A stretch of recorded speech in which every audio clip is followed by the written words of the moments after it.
എല്ലാ കൂട്ടുകാർക്കും ശുഭദിനം നേർന്നുകൊണ്ട് നമുക്ക് സേതുവിന്റെ പല്ലവിയുടെ ഇന്നത്തെ നല്ലൊരു വിശേഷം കേട്ടാലോ.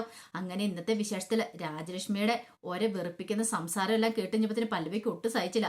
അല്ലെങ്കിൽ തന്നെ പല്ലവി വന്ന് കയറിയപ്പോ തന്നെ രാജലക്ഷ്മിയെ കണ്ടപ്പം പല്ലവിയുടെ സകല നിയന്ത്രണം വിട്ടുപോയിട്ടുണ്ടായിരുന്നു. പിന്നീട് ദേഷ്യം വന്നിട്ട് പല്ലവി നേരെ അച്ഛന്റെ അമ്മയുടെ അരിയിലേക്ക് ചെല്ലുവാണ്. ചെന്നിട്ട് ചോദിച്ചു, എന്ത് പരിപാടി അച്ഛാ കാണിച്ചത്?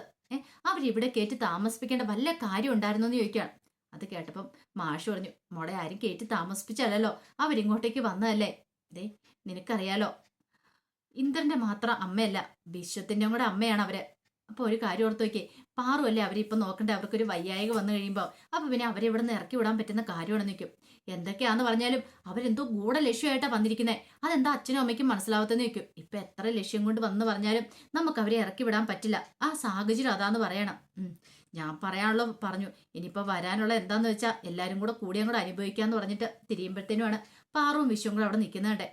പെട്ടെന്ന് അവരുടെ അടുത്തേക്ക് എല്ലുവാണ്. ചെന്നിട്ട് ചോദിച്ചു, എന്താ പാറു ഇത്? നിനക്കറിയാവുന്ന കാര്യമല്ലേ, പിന്നെ നീ എന്തിനാ അവരെ ഇങ്ങോട്ടേക്ക് വിളിച്ചു വരുത്തിയെന്ന് ചോദിക്കും.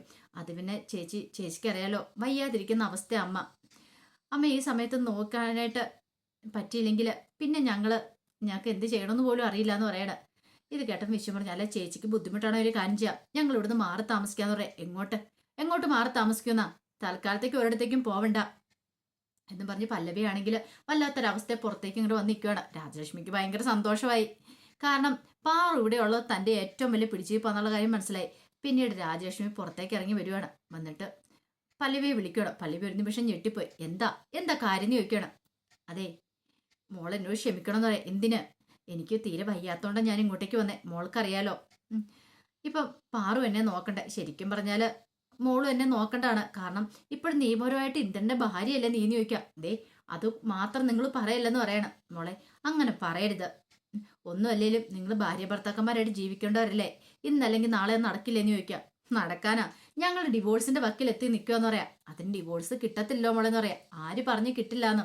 മോളെ അവര് നീന്ന് വെച്ച ഭയങ്കര ജീവനാ. നിങ്ങൾ ഒരുമിച്ച് ജീവിക്കണം. ഈ അമ്മേനെ എത്ര കാലം ഉണ്ടാവുന്ന പോലും അറിയാൻ പറ്റില്ല. അവൻ നല്ലവനാന്ന് പറയാം. ആര്? ഇന്ദ്രൻ. നിങ്ങളുടെ മോൻ തന്നെയല്ലേ. അവന് വേറെ മാറ്റമൊന്നും ഇല്ലോന്ന് പറയണം. അല്ല മോളെ, നീ ഉദ്ദേശിക്കുന്ന പോലെ ഒന്നും അല്ല കാര്യങ്ങൾ. നിങ്ങൾ കൂടുതലൊന്നും പറയണ്ട. എനിക്ക് കാര്യങ്ങളൊക്കെ അറിയാം. നിങ്ങൾ കൂടുതൽ ഇനിയിപ്പം അവനെ വെള്ള പൂശാൻ ശ്രമിക്കണ്ട. ഒരു കാരണവശാലും നടക്കില്ല.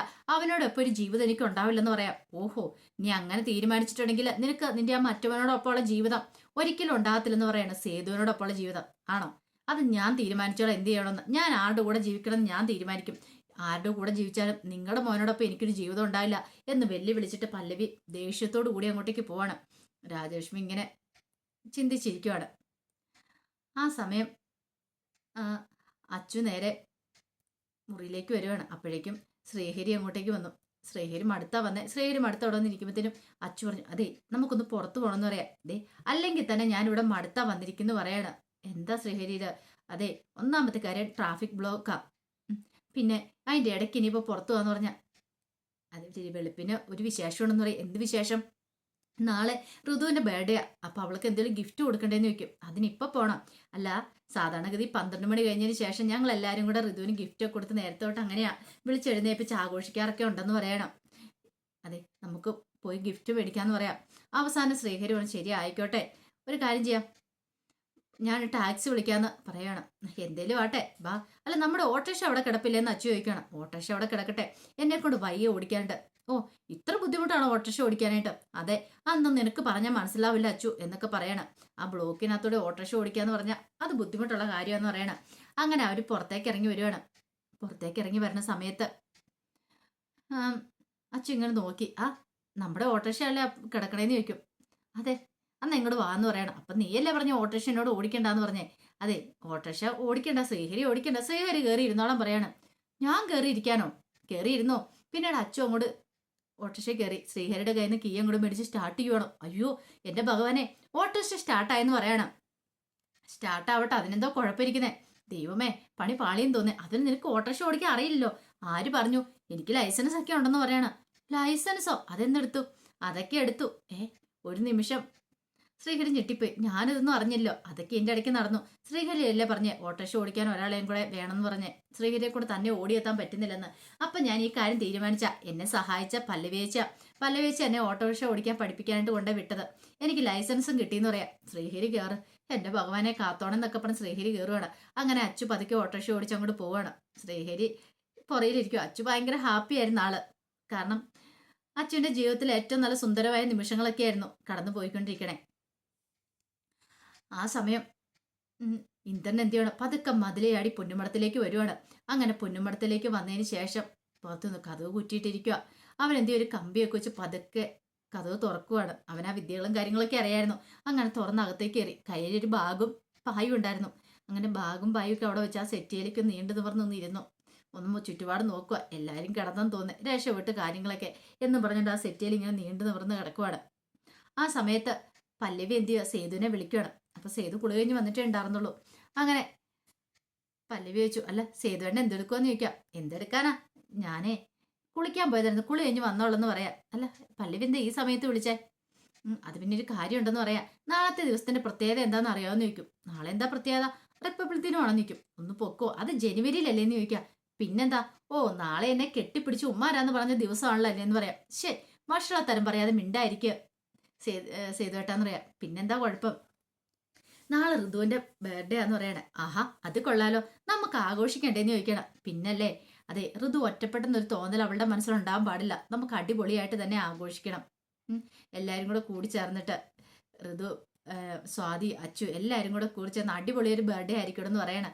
ഇത് കേട്ടപ്പം സേതു പറഞ്ഞു, അത് പിന്നെ പ്രത്യേകിച്ച് പറയേണ്ട കാര്യമുണ്ടോ, ഇപ്പൊ തന്നെ അതിന് ഒരുക്കങ്ങളൊക്കെ നടത്തിയേക്കാം, ധൈര്യമായിട്ടിരിക്കുക എന്നൊക്കെ പറഞ്ഞിങ്ങനെ പല്ലവിയെ സമാധാനിപ്പിക്കണം. പല്ലവി പറഞ്ഞു, എന്നെ എന്തിനാ സമാധാനിപ്പിക്കുന്നേ? അല്ല, ഞാനും കൂടെ വെറുതെ പറഞ്ഞെന്നുള്ളൂ. മനസ്സിലായി. അല്ല എപ്പോഴാ വരണേ? അതൊക്കെ ഞാൻ എത്തിക്കോളാം. കൃത്യസമയത്ത് തന്നെ ഞാൻ അവിടെ കാണുമെന്ന് പറയണം. നമുക്ക് ബർത്ത്ഡേ സെലിബ്രേറ്റ് ചെയ്യാന്ന് പറയണം. പിന്നീട് ഇന്ദ്രൻ ഇങ്ങനെ ആലോചിച്ച് കുറച്ച് സമയം ഇരുന്നു. അതിനുശേഷം നേരെ ചെല്ലുന്ന അമ്മ കിടക്കുന്ന മുറിയിലേക്കാണ്. രാജലക്ഷ്മി കിടക്കുന്ന മുറിയിലേക്കല്ലോ. അപ്പൊ ആ മുറിയിലാണ് രാജലക്ഷ്മി കിടക്കുന്നത്. എങ്ങനെയാ മനസ്സിലായെന്നും അറിയത്തില്ല. എന്തായാലും അവൻ കൃത്യം ആ മുറിയിലേക്ക് തന്നെയാണ് ചെല്ലുന്നേ. അങ്ങനെ ചെന്ന് കഥ തുറന്ന് നോക്കിയപ്പോൾ രാജലക്ഷ്മി നല്ല ഉറക്കമാണ്. ഉറക്കത്തിൽ ഇങ്ങനെ ഇന്ദ്രൻ വിളിക്കുകയാണ്, അമ്മയമ്മേന്ന് വിളിക്കുകയാണ്. പിന്നെ ലൈറ്റും കൂടെ തെളിച്ചു. ലൈറ്റ് തെളിക്കുന്ന ഫോണിന്റെ വെട്ടം തെളിക്കുകയാണ്. ഒരു നിമിഷം രാജലക്ഷ്മി ഞെട്ടി അലറി വിളിക്കുകയാണ്, അമ്മേ പതുക്കെ, ഇത് ഞാൻ അമ്മയുടെ മോൻ ഇന്ദ്രനാന്ന് പറയാം. നീയോ? നീ എങ്ങനെ ഇവിടെ കയറി? എൻ്റെ അമ്മേ, എനിക്കാണോ പൂട്ട് പൊളിക്കാൻ ബുദ്ധിമുട്ട്? അതൊക്കെ ഞാൻ കഥ തുറന്ന് കയറിയെന്ന് പറയാണ്. അല്ലടാ, നിന്നെ ആരും കണ്ടില്ലേ? തലക്കാലത്തേക്ക് ആരും കണ്ടില്ലെന്ന് പറയണം. അല്ല നീ എന്തിനാ ഇങ്ങോട്ടേക്ക് വന്നേ? അമ്മേ ഞാൻ ഇങ്ങോട്ടേക്ക് പറഞ്ഞു വിട്ട് എന്തിനാന്ന് അമ്മയ്ക്ക് അറിയാലോ. അപ്പൊ അതുകൊണ്ട് അമ്മ പേടിക്കണ്ട, ഞാനും ഇനി ഇവിടെ തന്നെ താമസിക്കാൻ പോന്നേ എന്ന് പറയാണ്. അത് കേട്ട് കഴിഞ്ഞപ്പോ രാജലക്ഷ്മി മോനെ പ്രശ്നമൊന്നും ആവത്തില്ലോ. എന്ത് പ്രശ്നമാവാനായിട്ട്? അമ്മ ധൈര്യമായിട്ടിരിക്കുക. ഈ ഇന്ദ്രനുള്ളപ്പോ അമ്മ പേടിക്കേണ്ട കാര്യമുണ്ടോ? നമ്മളിങ്ങനെ ചെറിയ കളികളൊക്കെ നടത്തണ്ടേന്ന് ചോദിക്കണം. ശരി, അമ്മ കിടന്ന് ഉറങ്ങിക്കോ, ഞാനിവിടെ തന്നെ കാണും. ഓ, ഇപ്പോഴെനിക്കൊരു സമാധാനമായത്, എൻ്റെ മോൻ ഇങ്ങോട്ട് വന്നു കഴിഞ്ഞപ്പോൾ ഇപ്പൊ എനിക്ക് ആശ്വാസമായി എന്നൊക്കെ പറയണം. പിന്നീട് ഇന്ദ്രൻ വീണ്ടും അവിടെ വന്ന് കിടക്കുവാണ്. അതിനുശേഷം കാണിക്കുന്ന ഋതു നല്ല ഉറക്കമാണ്. ഉറക്കത്തിന്റെ സമയത്ത് ഋതുവിന്റെ മുറിയിലേക്ക് അച്ചു ചെല്ലുവാണ്. അച്ചു ആ കൂടെ സാദിയും പല്ലവിയൊക്കെ ചെല്ലുവാണ്. അപ്പൊ പല്ലവി എങ്ങനെ ആ സമയത്ത് അങ്ങോട്ടേക്ക് എത്തി നടത്തില്ല. കാരണം ഇന്ദ്രൻ ഹാളിൽ കിടക്കുന്നുണ്ടായിരുന്നു. അപ്പൊ ഇന്ദ്രനെ അവള് കണ്ടോ ഇല്ലയോ, എങ്ങനെയാളും അവള് പല്ലവി അവിടെ എത്തിയിട്ടുണ്ട് പുന്നുമടത്തില്.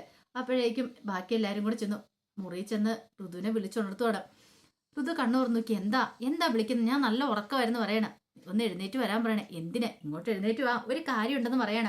അങ്ങനെ ഋതുവിനെ വിളിച്ച് താഴത്തേക്ക് കൊണ്ടുവരുവാണ്. ചെന്ന് കഴിഞ്ഞ് നോക്കി കഴിഞ്ഞപ്പോൾ അവളെ മൊത്തം അലങ്കരിച്ച് വെച്ചിരിക്കുന്നു. ഹാപ്പി ബർത്ത്ഡേ എന്നൊക്കെ പറഞ്ഞ് എഴുതി വെച്ചിരിക്കുന്നു. ഋതു ഒരു നിമിഷം ഞെട്ടിപ്പോയി. പിന്നീട് അത് മുഴുവൻ നോക്കുവാണ്. കേക്കൊക്കെ നല്ല ഭംഗിയുണ്ട്. ഫോട്ടോ ഒക്കെ ഒട്ടിച്ച കേക്കാണ് ഋതുവിന്റെ. അത് കണ്ടു കഴിഞ്ഞപ്പോൾ ഋതുവിന് സന്തോഷമായി. പിന്നീട് സേതു ചോദിച്ചു, എങ്ങനെയുണ്ട്, ഇഷ്ടപ്പെട്ടോ എന്ന് ചോദിക്കണം.